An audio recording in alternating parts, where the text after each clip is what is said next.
ఎన్నికలు సమీపిస్తున్న తరుణంలో రెండు ప్రధాన పార్టీలు అభ్యర్థుల ఖరారు విషయంలో తలమునకలవుతున్నాయి. అటు వైసీపీ అభ్యర్థులను ఎక్కడికక్కడ ప్రకటిస్తూ వస్తోంది. ఇటు టీడీపీ, జనసేన ఎవరికి ఏ సీటు కేటాయించాలి అనే దానిపై కసరత్తులు చేస్తున్నాయి. ఈ క్రమంలో రాజకీయాలకు పురిటిగడ్డ అయిన ఆ జిల్లాలో బీసీ నినాదం తెరపైకి వచ్చింది. ఇక్కడ బీసీలకు వైసీపీ మొండి చేయి చూపించింది. దీంతో బీసీ సామాజిక వర్గం తీవ్రస్థాయిలో మండిపడుతోంది. వైసీపీపై తిరుగుబాటు చేసేందుకు సమాయత్తమవుతున్నారు. ఇంతకీ ఆ జిల్లాలో ఏం జరుగుతోంది? ఈ స్టోరీలో చూద్దాం.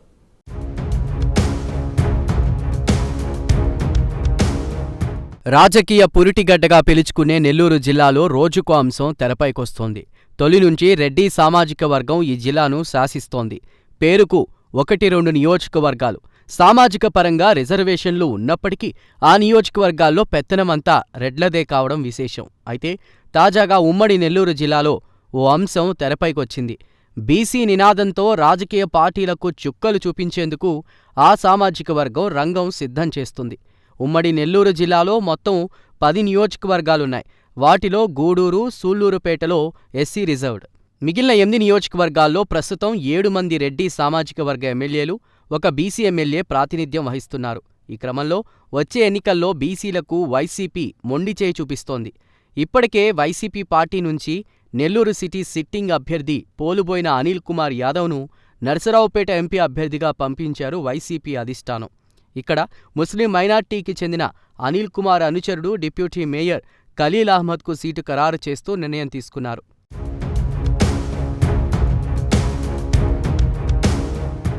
ఇప్పటికే వైసీపీలో 1-2 నియోజకవర్గాలు తప్ప మిగిలిన వాటిలో దాదాపు అభ్యర్థులు ఖరారైపోయారు. ఈ క్రమంలో బీసీ సామాజిక వర్గానికి చెందిన ఎవ్వరికీ ఎమ్మెల్యే సీటు కేటాయించలేదు.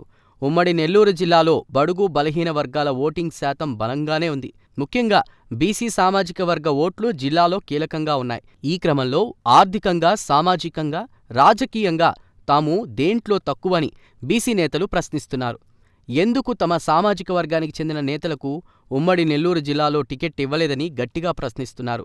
వైఎస్సార్ కాంగ్రెస్ పార్టీలో రాజ్యసభకు నెల్లూరు జిల్లా నుంచి బీసీ నేత బేద మస్తాన్రావు ప్రాతినిధ్యం వహిస్తున్నారు. అయితే ఆయన సొంత నియోజకవర్గం కావలిలో వైసీపీకి కొంత వ్యతిరేకత కనిపిస్తూ ఉండడంతో ఈసారి మస్తాన్రావును అక్కడి నుంచి ఎమ్మెల్యే అభ్యర్థిగా బరిలోకి తీసుకురావాలని వైసీపీ క్యాడర్ ప్రయత్నం చేస్తుందనే ప్రచారం జోరుగా సాగుతోంది. దీనికి మస్తాన్రావు అంగీకరించడం లేదనే టాక్ కూడా ఉంది. దీంతో ఉమ్మడి జిల్లాలో వైసీపీకి బీసీ అభ్యర్థి లేనట్లే అని స్పష్టమవుతోంది.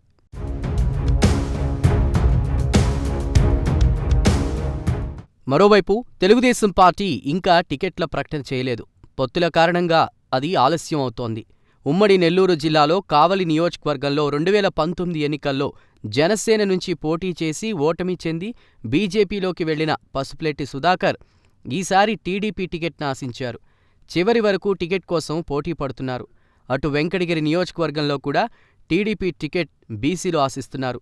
వైసీపీ ఎమ్మెల్యే ఆనం రామనారాయణ రెడ్డి తెలుగుదేశం పార్టీలోకి రావడంతో ఆయనకు ఆత్మకూరు టికెట్ని టీడీపీ కేటాయించే అవకాశాలున్నట్లు తెలుస్తోంది. మాజీ ఎమ్మెల్యే కురుగొండ్ల రామకృష్ణ ఈసారి పోటీ చేసేందుకు సిద్ధమవడంతో దాదాపు ఆయనకే టికెట్ ఖరారైందనే సమాచారం టీడీపీ శ్రేణుల నుంచి వస్తోంది. ఈ మేరకు ఇప్పటికే ఆయన ప్రచారాలను ముమ్మరం చేశారు.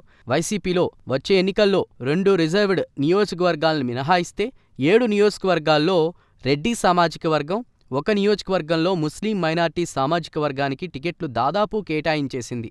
అటు తెలుగుదేశం పార్టీ గూడూరు, సూళ్లూరుపేట రిజర్వ్డ్ నియోజకవర్గాలను పక్కన పెడితే 5 నియోజకవర్గాల్లో రెడ్లు, 2 చోట్ల కమ్మ, 1 చోట కాపు సామాజిక వర్గాలకు చెందిన అభ్యర్థులను పరిశీలిస్తుందని ప్రచారం జరుగుతోంది.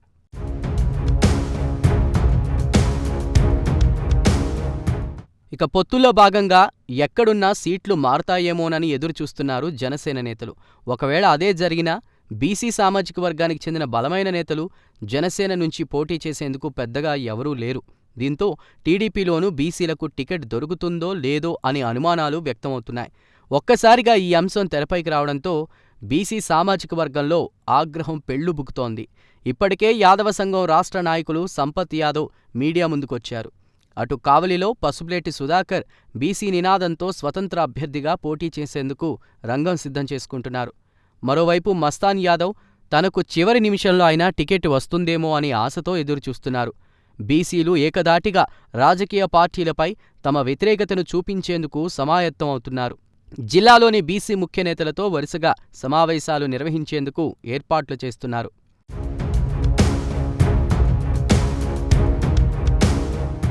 రాజకీయంగా మంచి బలమైన పట్టున్న నెల్లూరు జిల్లాలో సామాజిక వర్గాల పరంగా రాజకీయాలు వేడెక్కాయి.